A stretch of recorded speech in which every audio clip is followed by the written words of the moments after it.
오늘의 말씀 본문은 마가복음 11장 1절에서 11절입니다. 예수님과 제자들이 예루살렘 근처 곧 올리브산 가까이에 있는 벳바게와 베다니 마을에 이르렀습니다. 그곳에서 예수님은 두 제자들을 보내셨습니다. 예수님께서 그들에게 말씀하셨습니다. 건너편 마을로 가거라. 거기에 가면 지금까지 아무도 탄 적이 없는 나귀 새끼 한 마리가 매어 있는 것을 볼 것이다. 그것을 풀어서 이리로 가지고 오너라. 누가 너희에게 왜 이러십니까? 라고 물으면 이렇게 말하여라. 주님께서 필요하시답니다. 곧 이리로 돌려 보내실 것입니다. 제자들이 마을로 들어가서 길 쪽으로 있는 문에 묶여 있는 나귀 새끼를 발견하였습니다. 제자들이 나귀를 풀었습니다. 서 있던 사람이 제자들에게 물었습니다. 나귀를 풀다니 무엇을 하려는 것이요? 제자들이 예수님께서 알려주신 대로 대답했습니다. 그러자 허락해 주었습니다. 제자들이 예수님께 나귀 새끼를 끌고 왔습니다. 그들이 겉옷을 나귀 위에 얹었고 예수님께서 거기에 앉으셨습니다. 많은 사람들이 자기들의 겉옷을 펴서 길 위에 펼쳤습니다. 어떤 사람들은 들에서 꺾은 나뭇가지를 펼쳤습니다. 예수님 앞에서 걸어가던 사람들과 뒤에서 따라가던 사람들이 소리쳤습니다. 호산나, 주님의 이름으로 오시는 이가 복이 있다. 다가오는 우리 조상 다윗의 나라가 복이 있다. 가장 높은 곳에 호산나. 예수님께서 예루살렘에 가셔서 성전으로 들어가셨습니다. 그리고 모든 것을 둘러보신 후 날이 이미 저물었기 때문에 12 제자들과 함께 베다니로 돌아가셨습니다. 1991년 10월 매사추세츠주 해변에서 800km 떨어진 대서양에 어선 안드레아 게일호가 떠 있었는데요. 이날 미국과 캐나다의 경계를 따라서 냉각기류가 움직이면서 뉴잉글랜드 지역에 폭풍우가 몰아치고 있었습니다. 그와 동시에 캐나다 남동부에는 고기압이 형성되고 있었는데요. 이 둘이 만나면 상당한 규모의 폭풍우를 만들어낼 만한 그런 상황이었습니다. 그런데 남쪽에서 열대성 허리케인까지 올라오고 있었죠. 이렇게 셋이 만나서 퍼펙트 스톰이라는 그런 폭풍우가 완성이 되었습니다. 이날 있었던 사건을 토대로 퍼펙트 스톰이라는 영화까지 제작돼서 더 유명해졌죠. 예수님이 종려주일에 예루살렘에 입성하신 일은 마치 당시의 정치적인 퍼펙트 스톰 한가운데로 들어가는 것과 같았습니다. 조금 어려운 이야기라 들릴 수 있는데요. 당시 상황을 하나씩 풀어나가도록 하겠습니다. 먼저 서쪽에서는 로마 제국의 군사적 압력이라는 강풍이 불어오고 있었습니다. 로마 제국은 동쪽 국경지대를 안정화시키기 위해서 팔레스타인을 비롯한 중동 지역에 군대를 주둔시키고 폭풍과 반란을 대비했습니다. 북쪽에는 유대민족의 과열된 독립의지라고 하는 고기압이 형성되어 있었고요. 이들은 독립을 위해서라면 언제라도 폭력을 사용할 수 있는 태세를 갖추고 있었습니다. 이런 와중에 남쪽에서는 오래전에 예언된 하나님의 목적 성취라는 허리케인이 올라오고 있었던 거죠. 당시 유대인들은 하나님의 목적이라는 허리케인과 힘을 합쳐서 서쪽에서 불어오는 로마 제국의 강풍을 막아보고자 했습니다. 쉽게 말해 하나님이 이루시려는 나라가 곧 그들이 그동안 꿈꿔왔던 로마의 압제에서 벗어나 정치적인 자유를 누리는 나라일 거다 이렇게 생각했던 거죠. 그래서 그들이 가진 야망을 하나님이 인정하시는 꿈이라고 생각했습니다.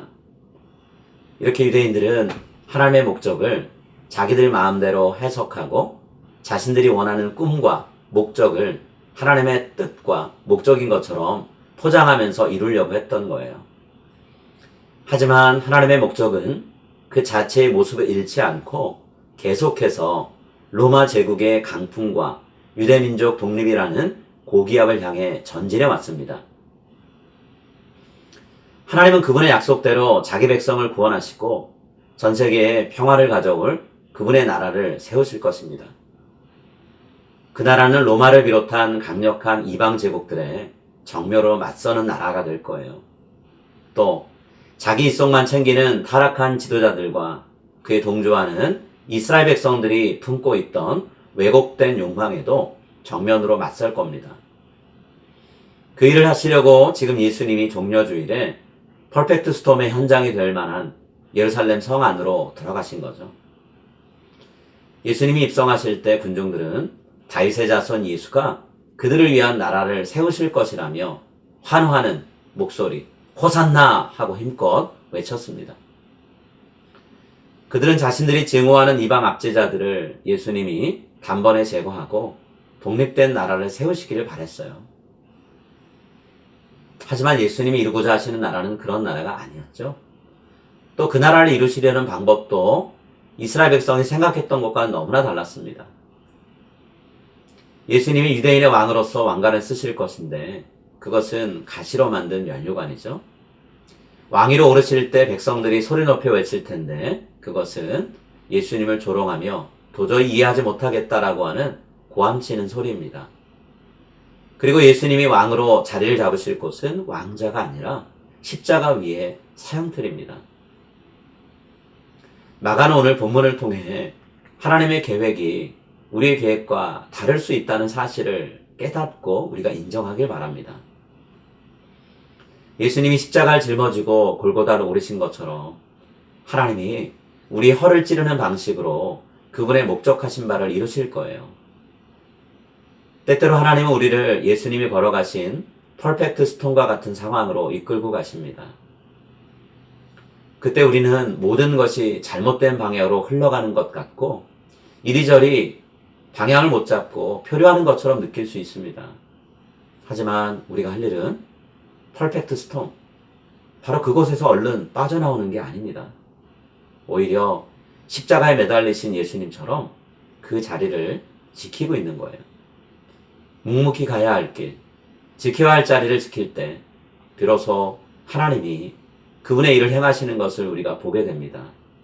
나의 목적이 아닌 하나님의 목적이 이루어지도록 나를 하나님께 맡기며 우리 모두가 살게 되기를, 또 내가 원하는 방식이 아닌 하나님의 방식으로 저와 여러분의 삶의 모든 것들이 이루어질 수 있기를 간절히 소망합니다. 이제 오늘 주신 말씀을 붙잡고 다음의 기도 제목으로 함께 기도하시겠습니다. 강한 힘과 대단한 꿈이 없어도 하나님이 원하시는 곳에 머물며 우리가 지켜야 할 자리를 떠나지 않으면 하나님께서 우리를 통해 일하실 것이라는 믿음을 갖게 하소서. 나의 생각과 꿈을 하나님의 마음과 비전이라고 포장하며 내가 원하는 바를 이루려는 헛된 마음을 버리고 하나님의 목적을 바로 깨닫고 그것을 위해 살게 하소서.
이제 오늘의 합심기도 제목을 따라서 함께 기도하겠습니다. 성도들의 삶과 직장이 안정되게 하시고 팬데믹 기간 중 이직을 준비해야 하는 성도님들 가정에는 하나님이 새 길을 여시는 은혜를 보여주소서. 가정과 학교에서 학업 중인 자녀들의 건강을 지켜주시고 지혜를 주셔서 앞으로의 미래를 충실히 준비하게 하소서. 자녀들의 직장, 결혼, 가정 생활을 이끌어 주시고 부모님들이 건강하게 팬데믹 기간을 지내시도록 지켜주옵소서.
이제 다음 기도 제목을 놓고 함께 기도하겠습니다. 모든 선교사님들이 영육간에 강건하게 하시고 섬기시는 자리마다 하나님의 역사가 일어나게 하소서. 선교사님들 가족들을 건강하게 지키시고 사역에 필요한 모든 물질적, 정서적, 영적 자원을 채워주소서. 현지 성도님들의 신앙이 말씀 위에 뿌리내려 선교사님들과 함께 동역할 수 있는 지도자로 세워지게 하소서.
이제 다음 기도 제목을 놓고 함께 기도하겠습니다.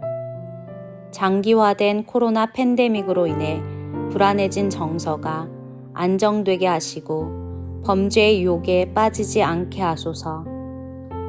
모든 사람이 다 소중함을 가슴 깊이 새기며 인종차별을 버리고 인종화합의 길로 나아가게 하소서. 삶의 기반이 흔들리거나 무너진 각 가정과 나라 경제를 활성화시켜 주시고 강하게 만들어 주소서.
이제 자신과 가정을 위한 기도 제목을 놓고 함께 기도하겠습니다.